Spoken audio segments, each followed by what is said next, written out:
Transport department के आग्रह पे यहाँ पे आए, हम आपके धन्यवादी हैं। और मेरे साथ डायरेक्टर ट्रांसपोर्ट और उनके पूरे सहयोगी टीम जो है ऑफिसर्स की, वो इस प्रेस कॉन्फ्रेंस में मौजूद है।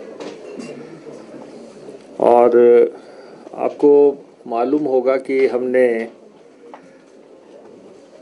जो 20 जनवरी 2026 को यह प्रेस कॉन्फ्रेंस की थी और हमने ये कहा था कि हम ऑटोमेशन जो है वो ट्रांसपोर्ट डिपार्टमेंट में लागू करेंगे। तो उसी संदर्भ में आज का इस प्रेस कॉन्फ्रेंस का आयोजन हो रहा है। विभाग की काफ़ी सेवाएं हम डिजिटल और फेसलेस प्रणाली के तहत, जिसमें मानवीय हस्तक्षेप हटा दिया गया है, ह्यूमन इंटरवेंशन जो है समाप्त हुई है और सीधे जो है ऑटोमेशन शुरू कर दी गई है। और ये एक बहुत बड़ा पारदर्शी और विश्वसनीय प्रोसीजर जो है ट्रांसपोर्ट में लागू किया गया है। तो एक तो सबसे पहले मैं आपको सूचित करना चाहता हूं कि ट्रांसपोर्ट डिपार्टमेंट का रेवेन्यू जो है 1000 करोड़ को पार कर गया है। 1000 करोड़ रुपया की राशि जो है एक साल के अंदर अकेले ट्रांसपोर्ट डिपार्टमेंट ने अर्जित की है, जो कि एक बहुत बड़ी उपलब्धि है। और अगर हम पूर्व शासन के 3 साल को देखें और कांग्रेस पार्टी के 3 साल को देखें, तो हमने 3 साल में 2744 करोड़ रुपया रेवेन्यू अर्जित किया है। और उस समय 3 साल में जो है 1564 करोड़ रुपया अर्जित हुआ था।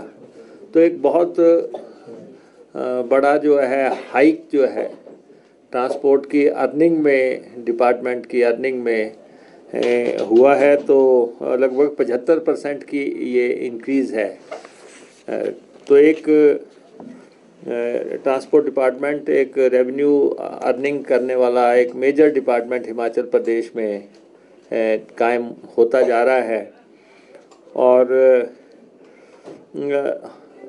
इसी के चलते जो हमने स्टेप्स लिए हैं, हमें भारत सरकार ने प्रोत्साहन राशि के तौर पे कि हमने बेहतर काम किया है और हमने उन सब मानकों को पूरा किया है जो भारत सरकार हमसे चाहती थी, तो हमें 93 करोड़ रुपए की प्रोत्साहन राशि जो है इस साल हासिल हो रही है। और मुझे लगता है कि हम देश के उन राज्यों में होंगे जो कि सर्वाधिक राशि प्रोत्साहन राशि अर्जित कर रहे हैं। जो हमारी जो सीमा है जितनी हो सकती है मैक्सिमम, उस सीमा के आसपास हम लगभग पहुंच गए हैं। और 93 करोड़ रुपए की प्रोत्साहन राशि, और इसके लिए मैं ट्रांसपोर्ट के डायरेक्टर, हमारे अधिकारी, उन सब को मैं, कर्मचारी, उन सब को मैं बधाई देना चाहता हूं कि उन्होंने मानकों को बड़ी संजीदगी से पूरा किया है। जो ऑटो अप्रूवल प्रणाली पे हम लाना चाहते थे ट्रांसपोर्ट डिपार्टमेंट को, ताकि ट्रांसपोर्ट डिपार्टमेंट के लोगों को चक्कर ना लगाने पड़े। और लंबी लंबी कतारें जो हैं लगी रहती थी ट्रांसपोर्ट डिपार्टमेंट के ऑफिसर्स के पास, आरटीओज़ के पास, एमबीआईज़ के पास। और इससे हमारा एक तो पारदर्शी तरीका हो गया, दूसरा भ्रष्टाचार पे जो है काफ़ी नकेल कसी जाएगी इससे। तो हमारे जो गुड्स का है, नेशनल परमिट का है और टूरिस्ट परमिट जो है, ये ऑटो अप्रूवल पे आ गए हैं। अब इसके बाद जब ये कागज़ जो है ऑटो हो जाएंगे तो अब किसी को भी आरटीओ के दफ्तर का चक्कर नहीं लगाना पड़ेगा कि उसके बाद उसको कोई काउंटर साइन कराना है, कोई जाके कागज़ वहाँ से लेना है। तो ये तीनों चीज़ें जो हैं, नेशनल परमिट, टूरिस्ट परमिट और गुड्स का जो ऑटो अप्रूवल पे हम लाए हैं, और ये बहुत अच्छा संचालन हमारा शुरू हो गया है। और फर्स्ट लॉट में हमारे 6543 लोग इससे लाभान्वित हो गए हैं। लोगों ने इस प्रणाली को अपनाना शुरू कर दिया है और ये आगे से ठीक चलना हमारा शुरू हो जाएगा। और फिर जो डिजिटल फिटनेस प्रणाली हमने शुरू की है, और इसमें मोबाइल फिटनेस ऐप से जो है फ़ोटो लिए जाएंगे और जीपीएस आधारित निरीक्षण होंगे, और इसमें भी 14,016 वाहनों को डिजिटल फिटनेस प्रमाण पत्र हमने दे दिया है। तो इसलिए अब ट्रांसपोर्ट डिपार्टमेंट की कार्यशैली बदल रही है। सारा ऑटो अप्रूवल पे आ रहा है और वो लोड करेंगे, लेकिन उनको जो है ट्रांसपोर्ट के दफ्तरों के चक्कर नहीं लगाने पड़ेंगे, ऑफिसर्स के पास नहीं जाना पड़ेगा, बाबुओं के पास नहीं जाना पड़ेगा, और उनका दिन वेस्ट नहीं होंगे लोगों के कि वो जो है एमबीआई को ढूंढ रहे हैं, आरटीओ को ढूंढ रहे हैं या एसडीएम को ढूंढ रहे हैं। वो सारा जो है हमने बीच में से निकाल दिया है। और फिर एनफोर्समेंट प्रणाली डिजिटल करने का बात है, और इसमें ई डिटेक्शन आईटीएमएस से स्वचालित निगरानी करने का, और ई चलान जो है, चलान जो आपका होगा वो डिजिटल प्रणाली से चलान होगा, और डिजिटल प्रणाली से वहाँ भुगतने का भी जो है वो भी प्रावधान जो है दोनों साथ हो जाएंगे। तो ये नहीं है कि वो आके जो है चलान भुगतने के लिए अपना समय तोड़ें और आएँ और या अदालतों में उनको जाना पड़े। तो वो सारी सुविधाएं भी जो है यहाँ पे हमने शुरू कर दी हैं। और अब इसके बाद आगे का जो काम है एटीएस का काम है, ऑटोमेटिक टेस्टिंग सिस्टम। वाहन की फिटनेस की जो कतारें लगती हैं, आप देखते हैं कि यहाँ भी शोकी के पास आप बहुत लंबी 1-1.5-2 किलोमीटर लाइनें लगी रहती हैं गाड़ियों की।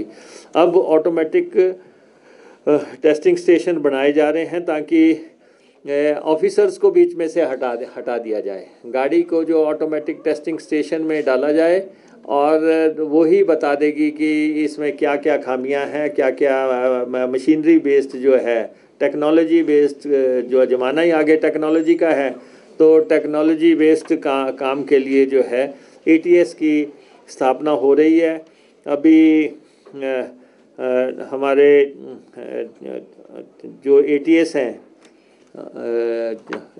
हमारा कहाँ स्थापित हुए, रानीताल में स्थापित हो गया है, और हरोली में स्थापित हो रहा है, नदौन में स्थापित हो रहा है, उसके लिए 5-5 करोड़ रुपए दे दिए हैं। बद्दी में स्थापित हो रहा है। बद्दी में कि भारत सरकार की बदौलत जो है लगभग 20 करोड़ रुपए की लागत से एटीएस स्थापित हो रहा है, और वो काफ़ी बड़े आकार का। इसके अलावा हम बिलासपुर में, रानीताल कांगड़ा में, कांगू मंडी में, नालागढ़ सोलन, पांवटा साहिब सिरमौर में एटीएस लगाने जा रहे हैं आने वाले समय में। तो समय आने वाला जो है, क्योंकि टेक्नोलॉजी का है, और गाड़ी जो है आपने उसमें एटीएस केंद्र को दी और वो बता देगी कि आपका स्टीयरिंग ठीक काम कर रहा है कि नहीं, ब्रेक ठीक काम कर रही है कि नहीं, कोई अन्य कोई फॉल्ट है, वो सारे लिख के आ जाएंगे। तो ये एक बहुत काम हो रहा है। और अभी तक हमने रानीताल एटीएस में 20 जनवरी 2026 से चालू किया, और इसमें 121 वाहनों को फिटनेस और 2 को पुनः जांच करने के निर्देश जारी हुए हैं। तो और फिर एटीएस प्लस डीटीएस क्लस्टर जो है बनाना है, ऑटोमेटिक टेस्टिंग स्टेशन और ड्राइविंग ट्रेनिंग सेंटर। और इस पे सब्सिडी का भी बहुत अच्छा प्रावधान है। जो भी लोग इसको लगाने की कोशिश करेंगे, दोनों को, कि ATS भी लगाना चाहेंगे प्रदेश में या और साथ में ड्राइविंग ट्रेनिंग सेंटर भी लगाना चाहेंगे, तो इसमें बड़ी हैंडसम सब्सिडी है, जो 4 करोड़ रुपए की इसमें सब्सिडी का प्रावधान है जो लोग इसमें स्थापित करेंगे। और हम कांगड़ा व बिलासपुर में DTS स्थापित कर रहे हैं, ड्राइविंग ट्रेनिंग सेंटर। और हमने केंद्र सरकार से आग्रह किया है, अभी गडकरी जी से मैं मिला था और उनसे हमने आग्रह किया कि हिमाचल पहाड़ी प्रदेश है और इसमें हमें आप मानकों में छूट दो, जो आपने पूरे देश में ATS एंड DTC के लिए मानक बनाए हैं, ज़मीन के मानक बनाए हैं कि इतनी लैंड चाहिए। हमारा यार ये था कि हिमाचल प्रदेश में लैंड अवेलेबल नहीं है, तो मंत्री जी का पॉजिटिव रवैया था, वो खुद भी मान रहे थे कि हिमाचल के पास लैंड होल्डिंग नहीं है। तो इसमें ज़मीन की कंडीशन को रिलैक्स करना या ATS और DTC को अलग अलग सैंक्शन करने की हमने बात की है। वो अभी तक इकट्ठा करते हैं दोनों को। हमने उनको कहा कि आप अलग अलग जगहों पे लगाने के लिए भी हमें मंजूरी दें, तो इसके हम पीछे लगे हैं। कुछ ज्वेलरी सिर्फ पहनी नहीं जाती, वो आने वाली पीढ़ियों की पहचान होती है। लेगेसी का मतलब सिर्फ साल नहीं होते, वो रिश्ते होते हैं जो वक्त के साथ और गहरे होते जाते हैं। वर्मा ज्वेलर्स का नाम सिर्फ एक ब्रांड नहीं, एक परंपरा है।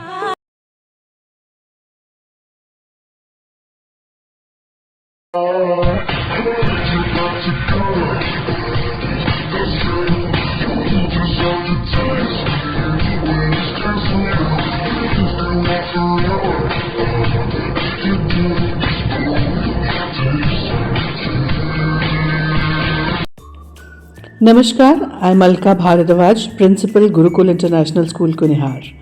At Gurukul, we offer NEP-oriented modern education for the holistic development of your child.